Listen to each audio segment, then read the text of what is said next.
별 해는 밤, 계절이 지나가는 하늘에는 가을로 가득 차 있습니다.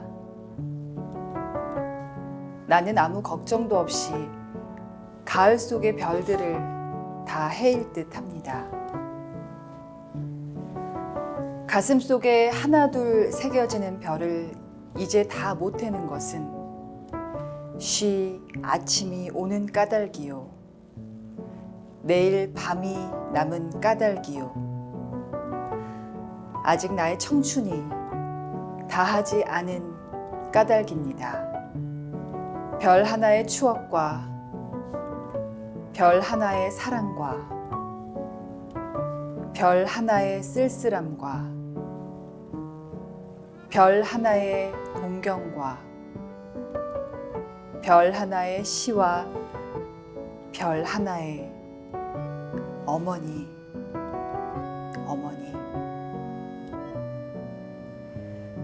나는 밤을 새워 우는 벌레는 부끄러운 이름을 슬퍼하는 까닭입니다. 그러나 겨울이 지나고 나의 별에도 봄이 오면 무덤 위에 파란 잔디가 피어나듯이 내 이름자 묻힌 언덕 위에도 자랑처럼 풀이 무성할 깨외다.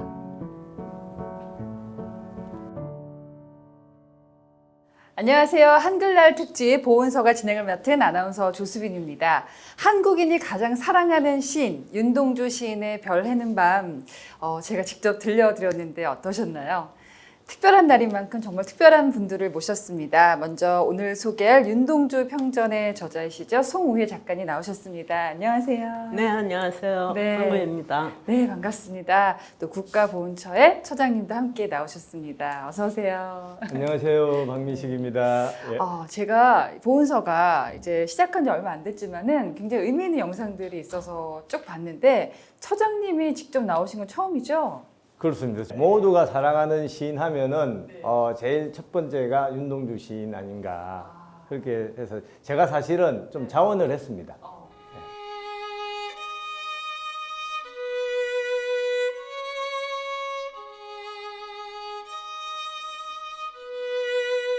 사실 우리가 모두 학창 시절에 윤동주 시인의 시를 읊으면서 잠 못 이루던 경험이 있잖아요. 저도 이제 대학 때 읽고 다시 한번 이번에 계기로 읽어봤는데 대한민국에서 이 송우혜 작가님만큼 윤동주 시인을 잘 아는 사람이 또 있을까 싶은데요. 작가께서 생각하는 윤동주 시인은 어떤 인물일까요? 보통 저희들이 이제 윤동주 시인 하면 그 조용하고 외연내강하고 그런 인상들을 많이 갖는데 구체적으로 보면은 정말 매력적인 청춘이었어요. 뭐 시도 열심히 썼지만 운동도 잘하고 영화도 좋아하고 거기다가 또 경건한 크리스찬이고 옛날식으로 문무죄다 뭐 갖췄다고 할 만큼 공부도 잘한 데다 운동도 이제 축구 선수도 하고.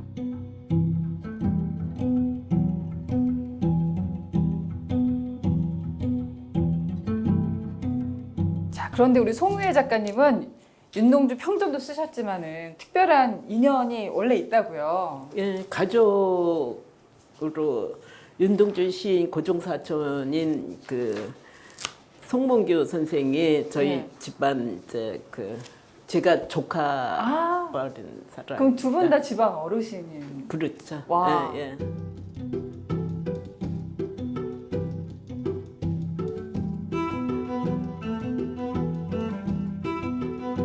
굉장히 책임감 느껴지는 작업이었을 것 같은데 과정이 굉장히 어려웠다고요?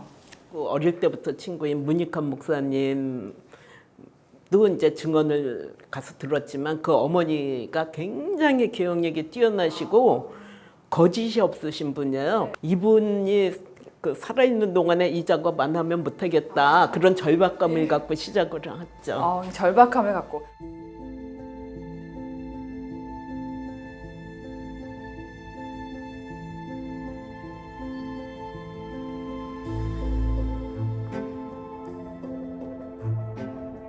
이제 그 우리 선생님이 쓴 이 윤동주 평전을 읽으면서 또 제가 혹시 뭐 그런 기회가 되면 다른 분들한테 추천하는 이유는 우리가 보통 이제 윤동주 시인 하면은 시인으로서 그러니까 이제 문학자죠. 뭐 그런 측면만 우리가 알고 있죠. 근데 알게 아닙니까? 모르게 저희 같은 학생 시절에 예. 나약한 지식인 그렇죠. 느낌으로 예. 교육받은 그게 적이 잘못 많아요. 알려준 예. 거예요. 네. 그런데 이 저 선생님 쓰신 윤동주 평전을 읽으면 그 시대의 그런 아픔 또 거기에 대한 윤동주 시인의 저항 이게 어떤 한 인간의 총체적인 면을 아주 역사적인 팩트 체크가 아주 잘 되어 있어요. 맞아요. 예, 고증이 잘 되어 있습니다. 그래서 보통의 그런 문학서와는 아주 차원이 다른 아주 묵직함이 있는 그런 책이다. 이런 윤동주라는 인물을 제대로 이렇게 그거 하겠다라는 그런 책임감 같은 게 느껴져서 존경합니다. 작가님.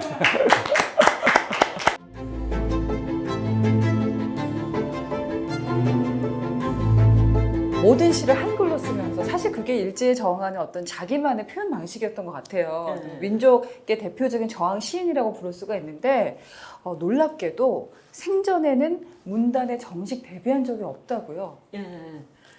연전 재학 중에 네. 시집을 내려고 자선 시집이라고 여러 편을 묶고 그 서시도 붙이고 그 연전 마지막 학기에 졸업반 때 그걸 내려고 그렇게 애를 썼는데 근데 저는 궁금한 게 말씀하신 데 준비를 다 해놨잖아요. 네. 생전에 그래도 첫 책이니까 얼마나 내고 싶었겠어요. 네. 그때 특별히 낼 수 없었던 뭐 환경적인 요인이 있었을까요? 그 환경적인 요인이라는 거는 조선 총독에서 정책적으로 한글을 계속 못 쓰게 이제 하니까 하다 이름까지도 못 쓰게 하던 시대라서 한글 그 조선어 수요가 점점 줄어들던 시기였죠. 그게 제일 큰 이유 같아요.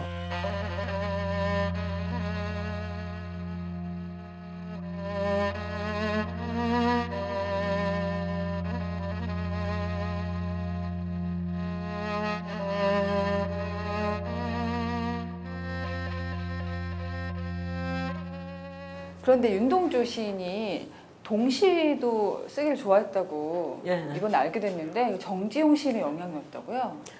그 처음에 쓴 시를 보면은 동시적인 게 아니거든요. 그 나이도 있고 그 한계도 있긴 있지만 현학적인 단어로 뭐 이렇게 멋있게 좀 꾸미는 이게 강했어요. 그랬는데 윤동주 시인의 그런 게 확 변한 게 정지용 시집이 나온 게 계기가 돼갖고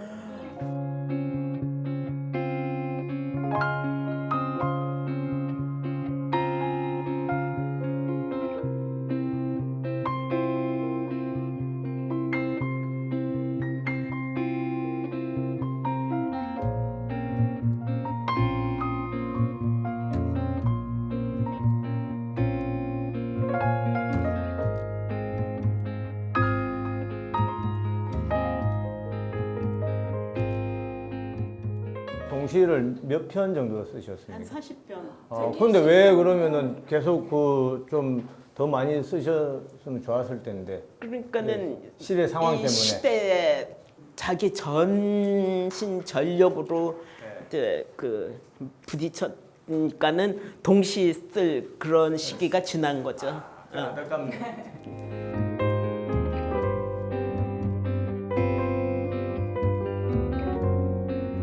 그 송몽규 선생은 정말 그분도 굉장히 독특한 분이에요. 그 젊었을 때 다 문학 청년들 이런 기질들이 많아서 은진 중학교 시절에 동아일보 신춘문예에서 용정에 있는 송몽규가 당선된 게 나오거든요.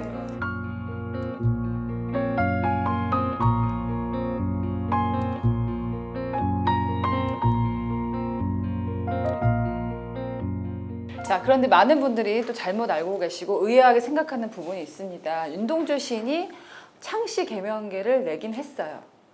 예. 본인의 소신과 반대되는 행동이잖아요. 예. 왜 그랬을까요? 그때는 공부하려면은 네. 그 배를 타고 건너갈래도 도항증이 있어야 되는데 도항증을 내기 위해서는 창씨개명계가 있어야 되고 또 이 사람들은 연전은 졸업할 때까지 안 했어요. 또 일본에 가서 입학할 때랑 역산을 해보면 여기서 버틸 수 있는 마지막 날까지 버티다가 이제 제출한 것 같아요.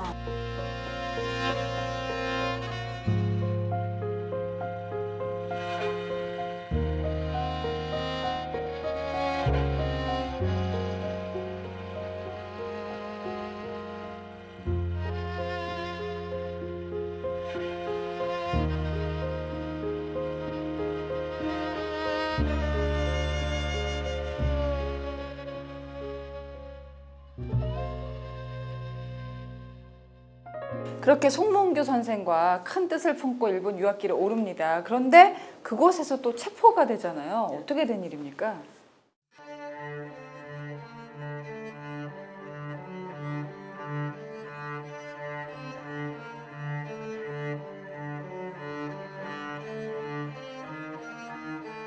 윤동주 시인에 대해서 우리가 굉장히 나약한 지식인이라고 많이 알고 있지만 지금 얘기 들어보면 그렇지 않잖아요. 예, 엇갈리는 평가들이 있는데 장관님은 어떻게 생각하시나요?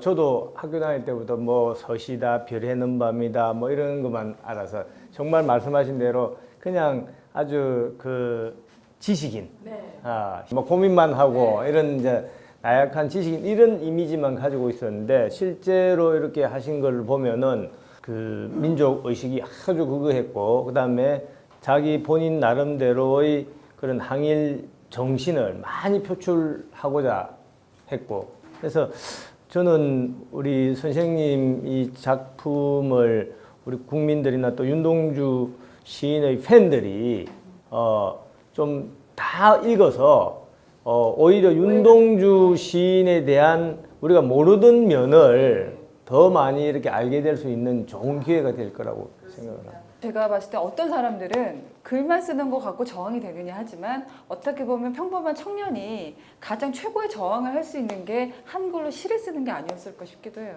야, 그 시대가 얼마나 참혹한 시대고, 살벌한지. 그리고 그거를 느끼게 하는 게 독립운동에서 사상범들로 체포다해서 재판받은 사람들의 그 기록들이 독립운동사 자료집에 나와요. 그 유명하고 뭐 미국 유학도 하고 막 공부도 많이 하신 분들이고 소신도 강하신 분들인데도 그 재판정에서 그 천황의 적자로 좋은 신민으로 살겠으니까 풀어놔달라는 식의 그런 사정을 하는 것들이 많구나. 툭툭툭 살기 위해서. 튀어나. 그런데 이 시대가 그거 이제 그걸 뒤집어 보면 어떤 시대인지를 그게 얘기해 주네. 이 윤동주, 송몽규 이분들의 취조문서 재판 기록은 정금과 같이 빛나요. 왜요? 그런 게 하나도 없고 우리 민족은 우리 문화를 지켜야 된다. 그럼 우리 문화, 조선 문화를 안 지키면 망하기 때문에 우리 문화를 지키려고 공부도 그래서 하러 왔다. 그런 식으로.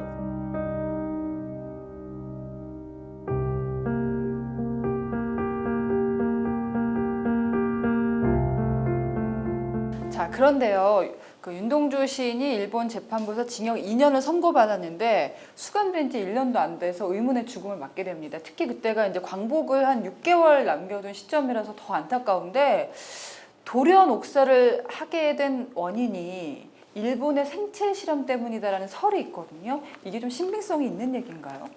지금 제일 중요한 그 증언은 그 윤동주 시신 가지러 갔던 아버지하고 당숙이 송몽규한테 직접 들은 얘기. 난 안 맞겠다고 하는데도 지금 강제로 맞히고 있다. 그리고 동주도 이거 맞다가 죽었다. 멀쩡한 청년이 갑자기. 그러니까 개인적으로 아파서 맞은 게 아니고 그 내용 자체도 알 수 없는 주사라고 했거든. 뭐 내용도 모르고 그렇게 건강하던 사람들이 2년으로는 옥사할 게 아닌데 정상적으로는. 근데 그렇게 안 맞겠다고 하는데도 강제로 맞추고 있었다는 거는 실험했다고 볼 수밖에 없는 거죠. 그 생체 실험에 대한 자료는 없지만 그 당시에 후쿠오카 형무소에서 1945년에 정말 많은 사망자가 나왔다. 사망자가 확 뛰었죠. 전에보다 그 해에. 조심스럽게 심증을 붙일 수가 있고. 그러니까 정황상으로는 완벽하게 맞아 떨어지는 거예요. 그런 증언까지 합쳐서 보면 퍼즐이 딱 맞춰지는데 그 자연사 내지 뭐 병사가 아니고 그 실험용으로 막 정말로 맞죠. 타살이.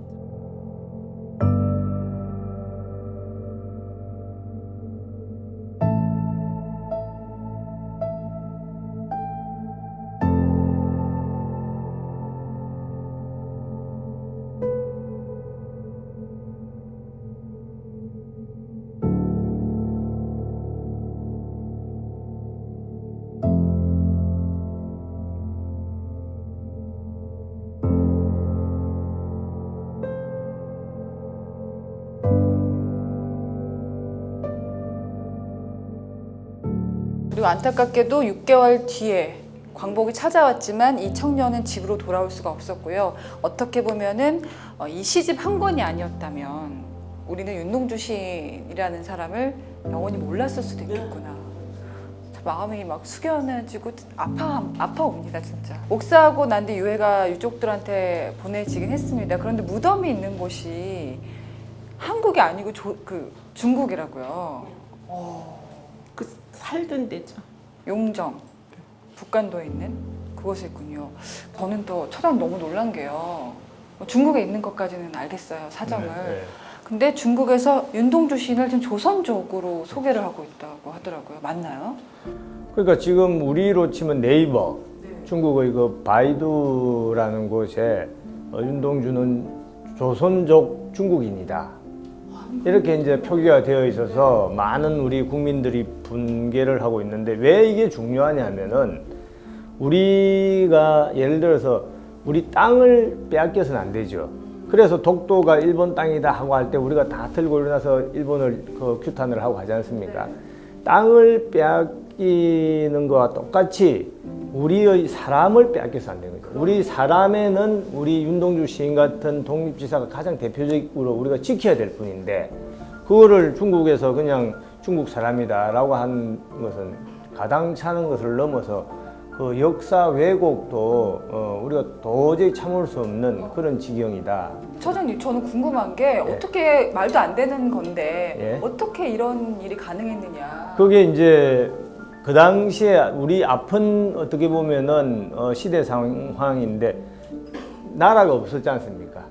나라가 없고 또 많은 뭐 단재 신채호 선생 같은 경우는 일본 호적에 등록하는 걸 적극적으로 거절한 분도 계시고 또 그것이 나아가서 국적의 토대가 되는데 이런 공적 그 공부에 서류에 등록하는 절차도 없었을 뿐만 아니라 등록할 수 있는 여건이 안 되었다. 그리고 당시 다 독립운동한다고 북간도로 가고 또 연해주로 가고 했지 않습니까? 그런 그러니까 여유가 없는 서류로 거죠. 뿌리를 증명할 방법이 사라졌던 그렇죠. 시대고. 그러니까 어떻게 보면 이제 무적자다. 또 후손도 없고 하니까. 그래서 우리 윤동주 시인 같은 분에 대해서는 중국 입장에서는 자기들이 뭔가 빈틈을 노리고 국적을 도둑질해간 것이죠. 아니 그러니까 그거는 참 안 되는 정도가 아니고 거의 뭐 도적질이죠. 예. 그래서 국가보훈처에서 올해 되게 의미 있는 일을 하셨잖아요. 이런 예. 유공자분들이 많다 보니까. 그래서 제가 이제 우리 윤동주 시인 같은 그런 후손도 없고 또 당시에 이렇게 호적, 국적이 없는 분 156분을 우리 대한민국 정부에서 호적을 창설했습니다. 예, 창설해서 저도 또 법률가라서 제가 이제 그 주소지를 우리 독립기념관 거기로 주소지를 해서 이제 공부상으로도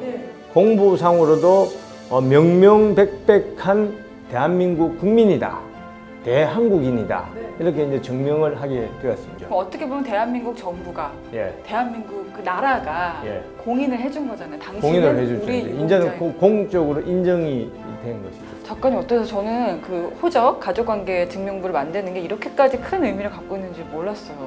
이 책을 쓰실 때만 해도 그런 게 없었다는 거잖아요, 그렇죠? 한국 국적이 없는 거죠. 이제 그 법적으로 보자면. 표정을 지으십니다. 뭐 윤동주 시인의 또 평전도 쓰셨지만 송명교 선생의 후손으로서도 정말 감개무량하실 것 같아요. 공중에 떠 있다가 뿌리를 내리신 것 같은 그런 친족으로서는 이제 그런 느낌이 있죠. 그게 단순히 서류 하나가 생기는 게 아니라 정말 의미 부여가 되는 아주 중요한 작업이었습니다.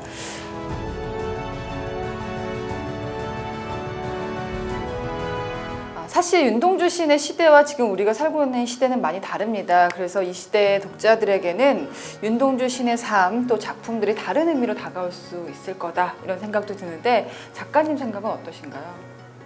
우리가 세계 문학으로도 명작이라는 것들이 있잖아요. 그 옛날에 또 의미가 있고 지금 사람들한테도 의미가 있는 건 그런 내면의 생명들을 지니고 있는 작품들이 살아남는 것 같아요. 네. 근데 윤동주 시도 그런 것 같아요. 시대를 자꾸 이제 바꿔가면서도 통하네. 윤동주가 살아남는, 윤동주가 읽히고 윤동주가 사람들을 마음을 불러일으키는 그런 힘이 되는 것 같아요. 맞습니다. 작가님 그런데 제가 부탁이 있습니다. 이제 평전을 쓰셨으니까 누구보다 윤동주 시인을 잘 이해하시잖아요.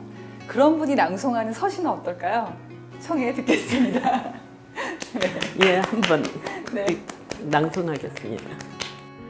서시 죽는 날까지 하늘을 우러러 한 점 부끄럼이 없기를 잎새에 있는 바람에도 나는 괴로워했다.